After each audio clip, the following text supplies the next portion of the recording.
Hello and welcome to LA Currents. I'm Anita Bennett.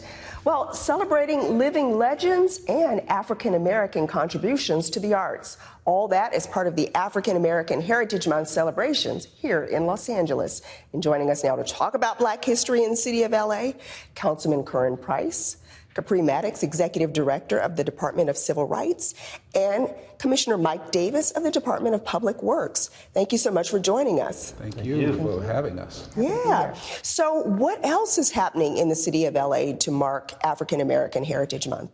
Well, we have many activities in the month of February. We started off with a roundtable discussion on the national theme, as you mentioned earlier. This year it is African American and the arts. Mm-hmm. And so we had various scholars throughout the academic institutions from UCLA, USC, Cal State Northridge, all of whom had a discussion about the impact of art and what it generates in our communities today. Mm-hmm. And additionally, we had an open ceremony on Friday where we did honor living legends this year. The living legends for the city of Los Angeles are Freda Payne, who was an artist who many of us know was of pinup girl status in her day. She mentioned that she's 81 years old now, but we remember the great songs of Band of Gold and Bring the Boys Home, which was a song that came out during the Vietnam War. Mm-hmm. And urged people to support bringing boys home from the war. Who were some of the others who were honored? The others were Mamie Hansberry, the sister of Lorraine Hansberry. 100 years old. Yeah, she's 100 years old. Really? Yeah. And then finally, Kim Coles, an actress on Living Single. All of them have done great work in the arts, and it was an honor to have them before us on Friday. And of course, in addition to City Hall celebrations, of course, there are activities going on all over the city. Not the least of which is the Baldwin Hills Mall. Of course, the Pan-African Arts Festival is going on, and vendor booths at the mall. But these activities really are symptomatic of what's happening all over the community as we celebrate, recognize, and take part in these celebrations. Yes, and we are doing events even in the Tom Bradley room, right upstairs from where we're interviewing right now, and it will honor two living legends in the media. We're talking about Dominique DePrima from KBLA, 1580 AM, as well as our very own Angel Jennings from the LA Times. And so, you know, to celebrate and to highlight these leaders on city property with the community is something that is wonderful, and I couldn't have been more proud to be a part of the event that Commissioner Mike Davis put on with, you know, the council districts 8, 9, and 10. I mean, to be there, Councilmember Price, with so many living legends, was a true honor. You know, just to think about the accomplishments in spite of all of the obstacles really uplifted our city, and Mayor Bass being there, a history maker in our own right. Mm-hmm. You know, it was really beautiful. It really is about not just educating, but really inspiring as well, inspiring and informing, and so all that takes place. We were very fortunate to have the support of Mayor Bass in doing this project with our Author Study Club, mm-hmm. Who started this project really in 1950 during the time Fletcher Bowen was mayor. And so here we are 74 years later, still doing this project, and our Author Study Club is still here helping to implement the project as well. It's interesting that you mentioned time, because we've been celebrating Black History Month in the U.S. for decades. Why do we still need this? Either one of you jump in. Well, first of all, although our culture is replicated and dominates in so many spaces, particularly in the arts, unfortunately, our community is under attack in this country.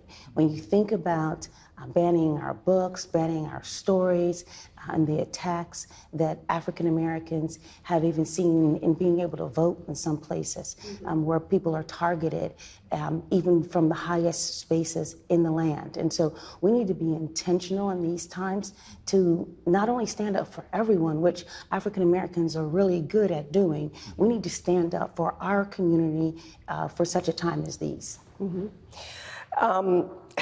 The State of Black Los Angeles, the county report came out. I attended the news conference. There were some troubling statistics. What are we doing to move the needle in terms of Black folk getting the health care they need, the support they need, education? We were behind every other group in the city, in the county. What are we doing? It's a real challenge, and I think it has to really be a real collaborative approach. Certainly the public sector has a role to play, making sure that the resources are there, federal, state, local level. But we also have to engage the private sector. We've got to engage the nonprofit sector. And we need to, as has been said earlier, need to be really focused and intentional. In the area of housing, we know that's a big issue, not only affordable housing, but housing for our homeless neighbors. And while we've made some great strides here at the city level and in District 9, we still have a lot more to do. And until we have a really coordinated approach, you're going to always be behind the curve. Right. And one of the things that we'd like to do at LA Civil Rights is to be intentional to make sure that we have representation in so many fields that could be a force multiplier to make sure that things are better for the African American population in the county. And one of the events we'll be doing is in partnership with Charles Drew University to encourage people to go to medical school. We call it Medical Day. And we at LA Civil Rights have a program called Upward Mobility Programming, where we help people get into the middle class and beyond. But it's not only about making people, prestigious doctors and the pride and joy of their families, but we know that health disparities are serious in our community. No other racism scares me more than medical racism, because someone is dying today, maybe at this moment in a hospital near us, because of the color of their skin, not because of their medical condition. And we cannot tolerate that. And I know that representation matters in these spaces. When you think about... In terms of having Black doctors and nurses. Okay. Only 5% of our medical doctors in this country identify as African American. And so we need to increase the numbers of people that are going to our law schools. And the folks that are in these spaces do great work. And this is why racism and disparities hurt everyone. When you think about Dr. Jerry Abraham, for example, that really saved tens of thousands of lives in LA County alone with his COVID-19 response. And of course, you may know Dr. Jerry Abraham of Kedron Health in South Los Angeles, definitely. Yes. And these are positive role models as well. In addition to the health services that they provide, they're positive role models to those that are coming up in terms of what's possible, what they can do, and how they can aspire to be achieved. Another revelation of that study is the impact that we have economically in the city of Los Angeles. We control public contracting. And with those tax dollars and the projects we work on, we can create opportunities not only just simply for individuals who want to work as construction workers, but also for small businesses. And when we look at the data in terms of the underrepresentation of communities, the Black community is underrepresented in terms of the potential we have to increase the numbers of individuals from that community who are small business people and subcontractors. Okay, so you're talking about the Department of Public Works. The Department of Public Works. And you oversee this. We oversee construction. So one goal is to get more African Americans in the community involved in the contracting process. Absolutely, absolutely. And we coordinate with them. We certainly have job fairs, we do workshops, collaborating with the department and other nonprofit organizations, making sure that folks are aware and then can get the training they need so they can be qualified. Absolutely. And you work with HBCUs as well. Tell us about that. We can make a difference economically with government jobs where people are hired. When we look at the data in terms of how many engineers in the city of Los Angeles come from South Los Angeles, or how many of them happen to be African American, then we see an underrepresentation. And so we have looked at where engineers are trained. When you look at the impact of Proposition 209, there is also an underrepresentation in public universities in terms of recruiting. So if we look at the students here who do continue to train for engineering, and they are not at UCLA. Where are they? We've discovered that many of them are at historically black colleges and universities. So we have developed a program to do outreach, to bring back those individuals from Los Angeles who are going to school in other places throughout the country, to let them know after their training is complete that Los Angeles is a place where a job exists for them. And so the HBCU program has allowed us to recruit many Los Angelenos who happen to go to schools where their parents went.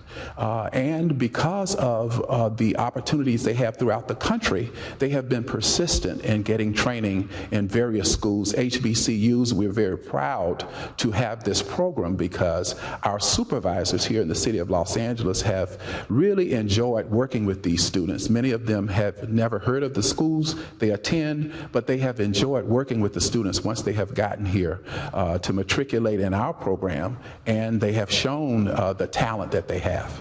Are there particular schools that you work with? We work with any of them because when we look at many of the students in the Southern California region, they go to schools that are both private HBCUs as well as land-grant colleges that are public HBCUs. So from Howard University to North Carolina A&T, which has a lion's share, is probably one of the top engineering schools in the country, Alabama A&M, Spelman, Morehouse, you name it.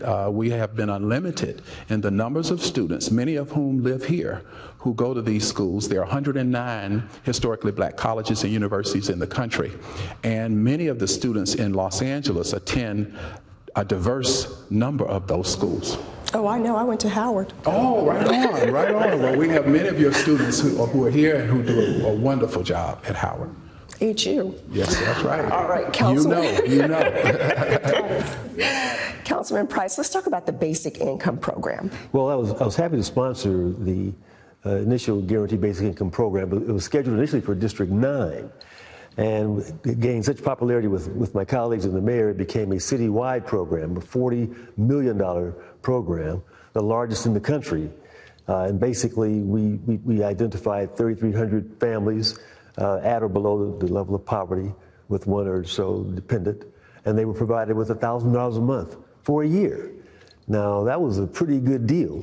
And you know, the results are not totally in, but it was clear that people used the funds in a very responsible kind of way. It was really an empowering act.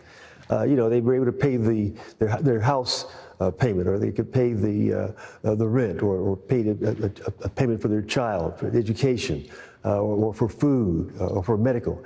And the kinds of expenses that normally they would not be able to take care of. And so this was an exciting program, the largest of its kind in the whole country. We know that these programs were sort of modeled after ours, we like to say, but in much smaller communities, much less diverse communities. Of the 3,300 individuals that participated in our program, almost a third were African American, for example, but all in need. And so we're hopeful that we'll be able to have a similar kind of program. We're not sure what the funding level is going to be this time, but we know that the program does work. It's a way of empowering individuals, making folks understand and appreciate the obstacles and opportunities, and making sure that those resources are available. And that's who Councilmember Price is.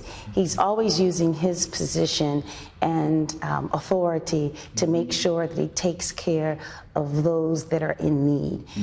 And even thinking about the repair program, right, that helps residents of the city of Los Angeles that live in the 9 repair zones. We're talking areas where there's high unemployment, overcrowding, rent burdened.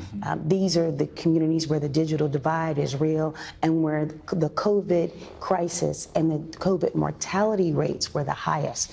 Part of what's wrong in these neighborhoods is tied to institutional racism. These are the areas that have redlining. These are the areas where the schools need to be brought up to standards in so many ways. These are the neighborhoods where there has historically been disinvestment. And so it was wonderful that we were able to provide $8.5 million to these communities thanks to Councilmember Price. And we're in the process of giving the resources to our last six communities, and we have an opportunity for community members to vote on these programs starting on March 15th. Well, these kinds of programs really bring government down to the neighborhood and let folks know that it can be responsive to their issues and to their concerns. So this is an experimental program here. We hope that it becomes more widespread throughout the city, but it's an exciting opportunity to engage with citizens one-on-one, for citizens to engage with government, and for us to collaborate in making the things happen that citizens expect. Over 1,000 people have participated in the program to support these 9 neighborhoods in the city of Los Angeles. And we also have the Peace and Healing Centers. That was $2 million to provide. What are those?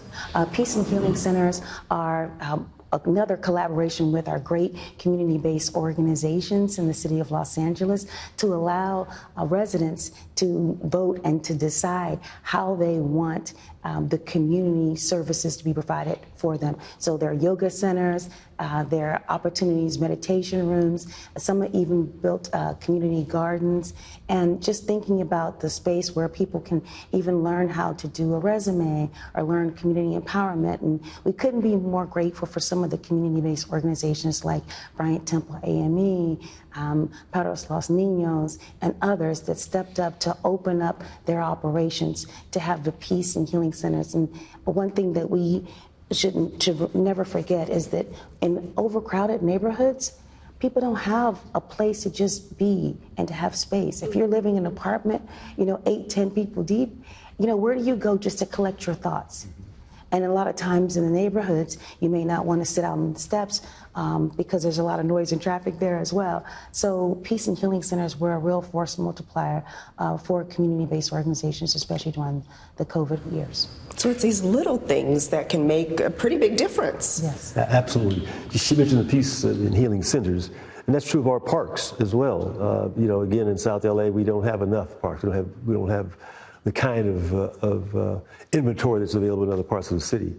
So I've been focusing in CD9, I've been focusing the past 10 years or so on providing those resources, almost to the tune of about $60 million. We've upgraded all the parks, provided new equipment, new infrastructure, and I'm excited about the 2 new parks that will be coming up along the Slauson corridor area. One is called Slauson Connect, right there between Brighton and Normandy Avenue. It's going to be a state-of-the-art education and recreational center for adults and for kids. And then further down on Figueroa at Slauson, we have Bill Green Park coming in. Again, this is replacing a vacant DWP lot that had been sitting idle for almost 30 years. But again, providing some open space recreational services in ways that we have not had before. These are the kinds of things that our community expects and they deserve. And it's important for quality of life. What do residents say about this? What's been the reaction? They're very excited. Certainly for the Bill Green Park that had been, as I said, a vacant lot for almost 30 years, a real eyesore, gathering debris and criminal activities. And so they were happy to see that turn around and to see two city departments working together, the City Council and the DWP, to make that happen. Okay. Capri, can you tell us a little bit about what the Civil Rights Department does? Sure. The Civil Rights Department fights hate, discrimination, and inequities on all fronts. So whether it is our #1 award-winning hate crime prevention campaign, LA is for Everyone. By the way, you can go to laisforeveryone.com to learn more about our department in general. But I think it's important to also know that when it comes to fighting discrimination, we can bring cases against folks that violate your civil rights in the areas of commerce, education, employment, and housing in the private sector. A lot of people think we police the police, but that is not the only place where discriminatory practices can happen. The other thing that I think is important for you to know is that we have our equity section, and this is where we lean in to get support from our Public Works family, as well as Council District 9, Councilmember Price's area, when we actually do report backs to City Council. You led the effort to make sure that we did a report back on missing and murdered Black women and girls. Just to think about the fact that we have 4.3% of the population African American women. But when it comes to murdered and missing in this city, we range between 25 and 33% of folks that are murdered and missing in this population. And so one of the other report backs was on equity in the city budget. And again, a champion in this space for us has in the past has been Councilmember Price, as far as making sure that resources and dollars come to the communities where the needs are, whether it's the parks or thinking about how to find money for repair programs like the program that we're launching at LA Civil Rights. I want to go back to something you touched on, filing the cases. Are these civil cases? Are you working with the DA's? Like, how does this work? Oh, I'm so grateful, and want to say that I'm a former city attorney, worked in the city attorney's office for many years, but we are doing this work in conjunction with our city attorneys that are providing advice to us, but we have the authority, thanks to the leadership of City Council, to make sure that we have a civil rights ordinance. And we have a wonderful attorney that is helping me, Kim Kasrailovich, who is my assistant general manager, that is lifting this entire program with a number of investigators and our commission. We have, by the way, 5 commissions in our department, but our Civil Rights Commission that is led at this time by Abigail Zielinski has the ability to bring cases on the administrative law areas. Commissioner Davis, for just the second time in modern history, we have a black mayor in LA.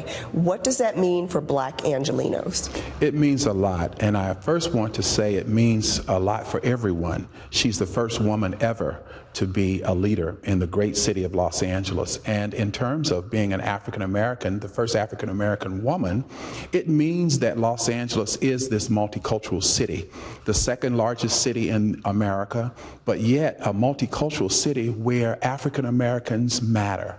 And so when we talk about the Civil Rights Office, when we talk about the work that Councilman Curren Price is doing in terms of equity with parks, all of that fits right into diversity, equity, and inclusion. Karen Bass represents that. Yes. As an African-American woman, it's really, truly inspirational to have Mayor Bass leading the city. And she does things just so well, whether it's locking arms with the council and the county and other partners in the private sector and community-based organizations to address homelessness, or if she's working on an emergency. I think it's important to see the strength of leadership as well as a warm touch. And so whether Mayor Bass is working on partnerships to address the unhoused population, or if she's working on an emergency, a natural disaster emergency, she's a leader and she stands up and she delivers for Los Angeles, and we couldn't be more proud of her. And she's just the person we need at this time. I mean, with a background as a community organizer, background in community health, with background as an experienced legislator, at the state level and at the federal level. She has just really demonstrated that we can work together. She has committed, certainly herself and her administration, to improving the quality of life. And I think we're all going to be benefiting from that. I have to also add that I'm truly motivated and inspired that she did an assessment of where we were in terms of recruiting and hiring. And when we look at many of our departments and bureaus, we had hundreds of jobs that had not been recruited for, had not been interviewed for. And we know we have these pockets of high unemployment. And so the first example of economic opportunity should come from the city. And with the data that she was able to uncover, we know that right here in Los Angeles, we have many economic opportunities for residents in Los Angeles to work here. And so I'm so motivated by that data that it gives me a blueprint of what I should do as a public administrator in terms of recruiting, in terms of interviewing, and most of all, in making sure that those who have been underrepresented are hired. Mm-hmm. And that was really the motivation behind the ban the box legislation that I pushed. In other words, we should be trying to create more opportunities for employment, not less. And can you tell the audience what ban the box means? Ban the box, again, it gives individuals who've had a run-in with the law a chance to still apply for a job, sometimes for an apartment, for credit, because they don't have to check the box that says, have you been convicted, have you been arrested? Now, the employer can ask the question after there's an offer of employment, when he's checking you out. He or she may decide that it's not as relevant as it could be. So, but it gives you a chance. Before, you say you've been arrested or you had a conviction, and your application just goes right into the file cabinet. Don't even, it's not even considered. And so this is just another way of providing access and equity. And if people want to know more about jobs in the city, how do they find out? Personnel.lacity.org to learn more about job opportunities in the city of Los Angeles. And also, we have in Public Works the leadership of helping to implement on a quarterly basis job fairs. And we're doing them in every area of the city. And so they can call Public Works as well and find out when the job fairs will be implemented, because these are the vehicles that we are implementing throughout the city where people can come give their resume, and we will follow up on those jobs that we have not been recruiting for, haven't been interviewing for, and obviously we haven't been hiring for. So these things, we hope, will help change the culture of inclusion, which is what Curren Bass stands for, our mayor. And in addition to those two numbers, you can always call the District 9 Council office, area 213-473-7009, and we're here to serve. Some good, useful information. Thank you. Well, we are almost out of time, but I want to ask each of you, what does African American Heritage Month mean to you? Well, for me, it means a chance to celebrate and to recognize. Certainly, there's always the historical programs about what went on in the past and what our ancestors did. That's so very important. But I think it's also important to inspire and encourage the current generation, the next generation. And so I enjoy hearing the speech contests, listening to individuals talk about their goals and ideals, and really understanding what it means to be African American in the society. Right. You know, African American Heritage Month in the city of Los Angeles is even more important now that we have Mayor Curren Bass. It means to me that we are celebrating our culture and our community and showing the best of our community. This is something that is done despite, some of the obstacles when you think about slavery, Jim Crow, and discriminatory practices, some of which still happen. We continue to rise, and I think it's important for us to know that in spite of some of the obstacles, African Americans have continued to contribute to Los Angeles, whether it's the arts or thinking about the medical contributions of maybe like a Charles Drew, Jerry Abraham we spoke of earlier, and others. It is important to know that the legal contributions, even in these spaces, or just understanding how we unite people through sports, Jackie Robinson, and thinking about the people from the past, but we also have people that are living legends, right? Some of whom were honored just this year. Charmaine Jefferson from right. Our very own Harry city. Elam. Yes, Dr. Elam from Occidental College, and thinking about the work that has been done to keep those stories alive by the Arthur Study Club and the great work of Commissioner Mike Davis, along with our council members from Council Districts 8, 9, and 10. For me, it means a national impact of who we are in this country. It means for me from slavery to freedom. It means for me what is possible in America. It means for me that we look at the history of even Los Angeles in 1791, even though we had 44 families, many of whom were Latino, that over half of them were of African influence. It means what is possible in this country. And ultimately, African American History Month means to me an example of the American dream, from slavery to freedom. Well said. Well, this has certainly been an informative conversation. Commissioner Mike Davis of the Department of Public Works, Capri Maddox, Executive Director of the Department of Civil Rights, and Councilman Curren Price. Thank you all so much for joining us. Thank you for having us. Absolutely. Thank you. And that's going to do it for this edition of LA Currents. I'm Anita Bennett. Thank you so much for watching, and have a great day.